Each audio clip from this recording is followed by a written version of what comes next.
Hi everyone, Ryan here. I've got the grey owl Juniper, what my just got bought from Telford this year. I'm just going to be adding some wire, cleaning it up and adding some shape back into it. I've never worked on a grey owl before, so I couldn't tell you what this will turn out like. But all we need to do is just put some branches back into place now and start developing the pads. As the wire's been took off previously and just left to grow. It's a funny looking thing, like. I'm looking forward to do it. There's some work to do. We'll just come in, clean up for clear runs and get some wire on. So I hope you like the video and stick around. The first thing I'm going to be doing is just coming in and cleaning up so we can get a running wire on the tree.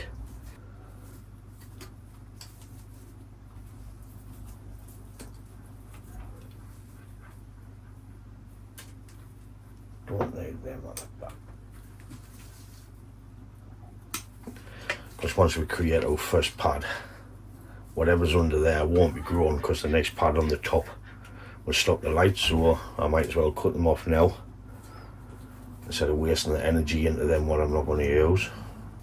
So this is old foliage at the back. I'm just going to be plucking it off. You can see the difference between them. I'll not be taking it all off. I'm just going to be taking a few bits off just to clean it up. Any snots on the branches like that, I'm just going to be taking off. So this is going to be a long process. Needs must. Anything up, I'm just going to take off. We've got some burns on the tips. It's just because of the winter. Be rubbing them off.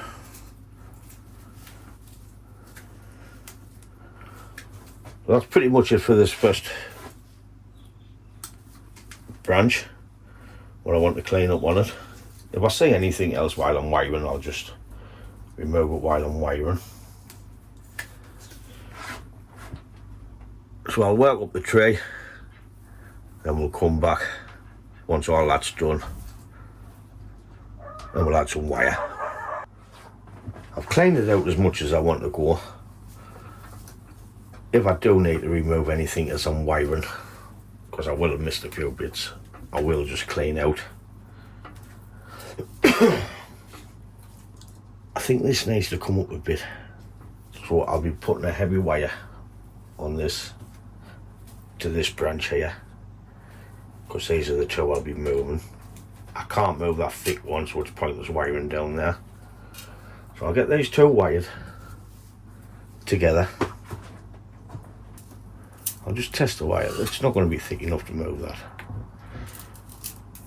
It's usually half the thickness of the branch.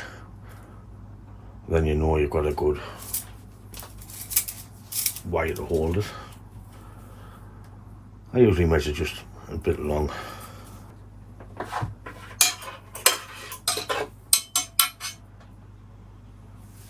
This one here, I'll be coming over the top. I'll just give it one wrap.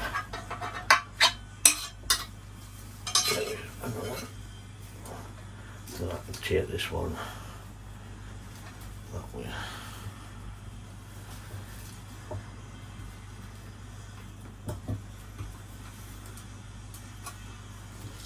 This should be the only heavy wire I've got to put on this tree.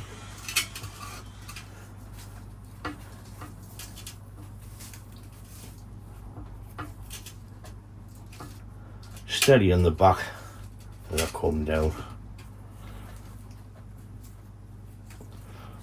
Look at all that waste. No wonder I've got no money. So, only joking. Looking at this one, that's just a little stump. This is a heavy one, so I want to finish it off up to here.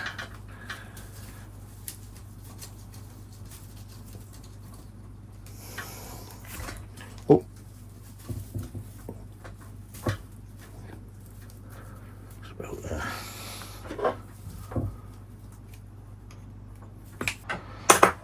have the heaviest wire on now, and we'll just give it a little tester. I know it's going to go where we want. So I'm just going to pull it back down, lift that up a bit. This is going to give us a bit more room to play with this. Half the thickness, roughly, down to this one, I would say. Then we'll wire that one with that one. And again, we've got a thick wire on there, so we can wire that to that. We'll see when we get there. I'm just going to go like that.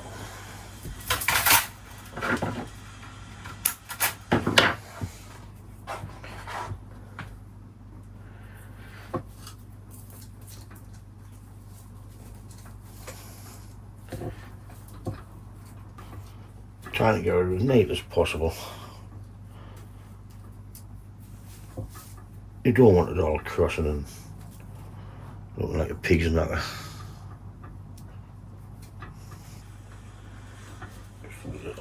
Look back.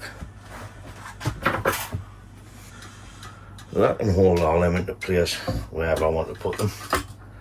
What I'll do is I'll finish wiring the tree, then we'll start and add some shape. So while I'm wiring, I've got it on the bench. Supernatural on and a cup of coffee. Out to rent beaches. Looks smart ass. She might kill someone. We gotta find her, Dean. Oops, I best turn that off. Get copyrighted. There's an autumn colour on the Californian scrub oak. There's a few kicking in now. Had a little. So I finally got the wire on. I'm pleased I didn't record all of it because it took about 3.5 hours. So we could have just watched the Titanic together instead of watching me wire this. But it's all done now. I wired about 90% of the tree. I've left some little hooks on the bottom so when we put it into shape, it holds the pad up, wire the foliage up.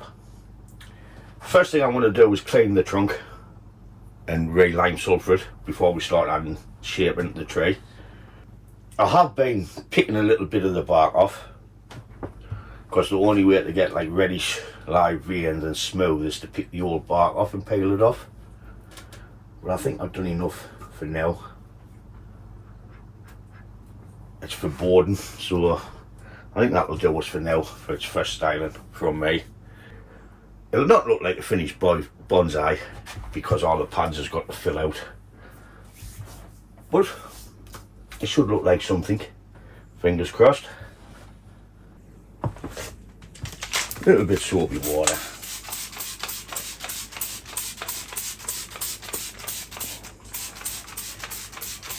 Oh, I'll just give it all a spray. Motion detected at the front door. If there's any bugs on it.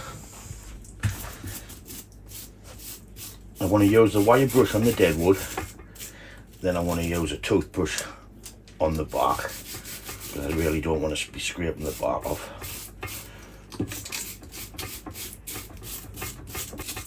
You can see I'm holding the tray as I'm doing it. I don't want it to come loose in the pot.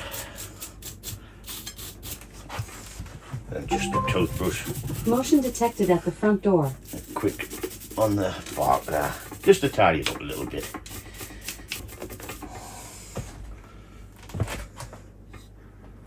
So what I'll do is I'll let this dry off a little bit because I don't want to be putting the lime sulphur on when it's soaking wet because it'll just run all over.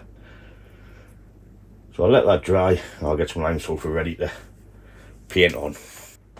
I'll just put a bit in the top, then I'll tip it out after. I've got no little garlic tubs left. I'm just going to come from the top and work my way down.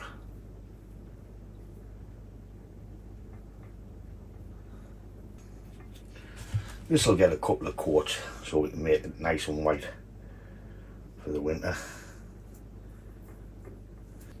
And the reason I'll give it a couple of coats is because I put too much in there.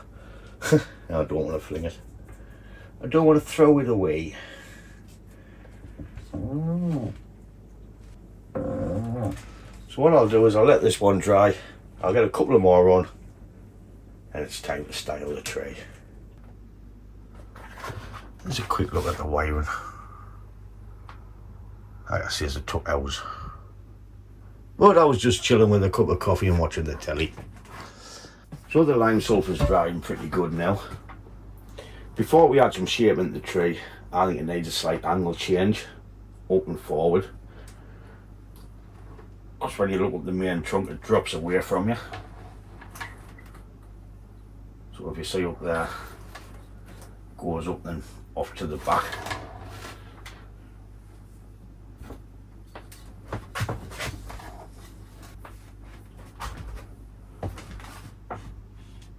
I would see about there for the angle change. It's lifted the apex up further into the middle and it's straightening it up. Not by much,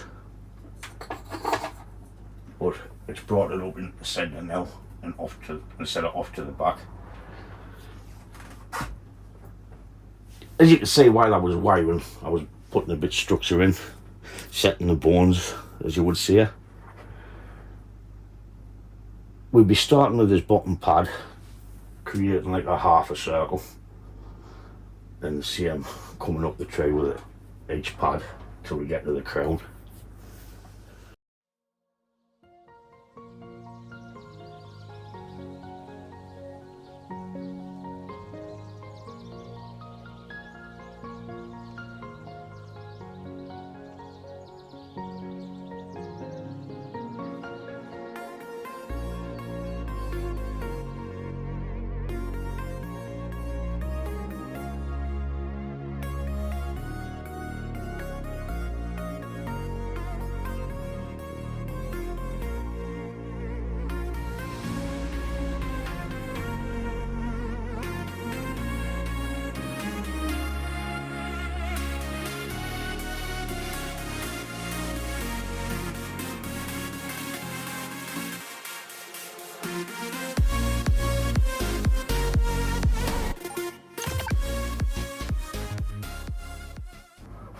So I've pretty much put the first pad where it wants to be. Now it just needs to fill out. So once you get your first main welcome branch done, the rest should fall into place for you. Because when you're wiring the tray, you should pretty much see the image where you want to go. That's how I was setting the main structure as I was going. I'll just continue up the tray and we'll come back when it's done.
So I've set the basic branches up to the apex.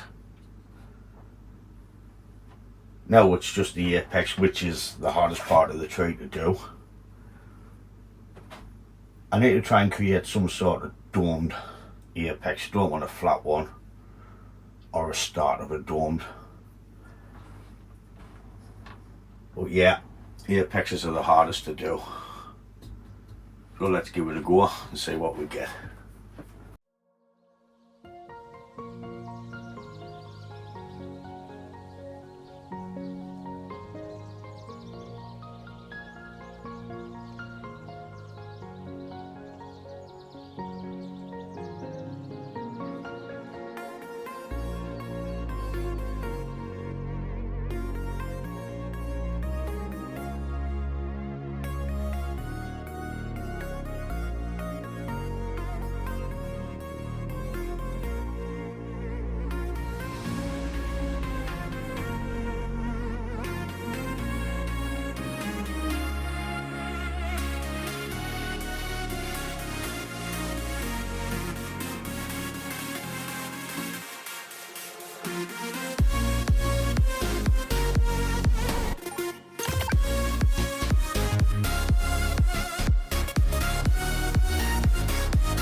It's all been cleaned up now. I've just sprayed the trunk to redden it up just for the end video.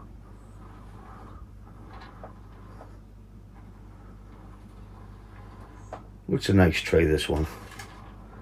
My first ever Eagle Owl Juniper.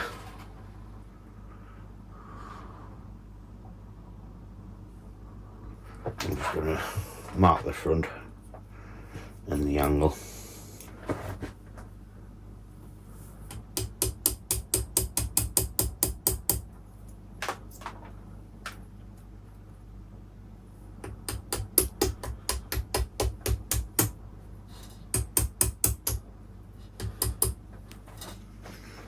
So when I put it down, I know it needs to go up a bit.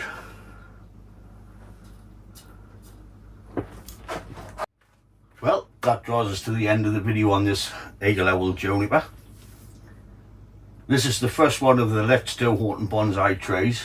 Me and Scott have a few to do, so there'll be a series of videos on that. I'll create a playlist. So the Eagle Owl is the first one. I've had fun working with this one. Like I said, I've never ever done an Eagle Owl Juniper. The angle change made a difference because you can see the dead wood more instead of curling back over the back. I've marked my front, as you're saying, so I know where it is when I put it back on the bench and the angle it should be at for when it gets repotted in the spring. I don't repot any evergreens this time of year. I just do my deciduous large hawthorns and crap. If you like the video, please give it a thumbs up, and if you haven't, please subscribe. As always, thanks for watching, and I'll catch you in the next one. Ta-ta, folks!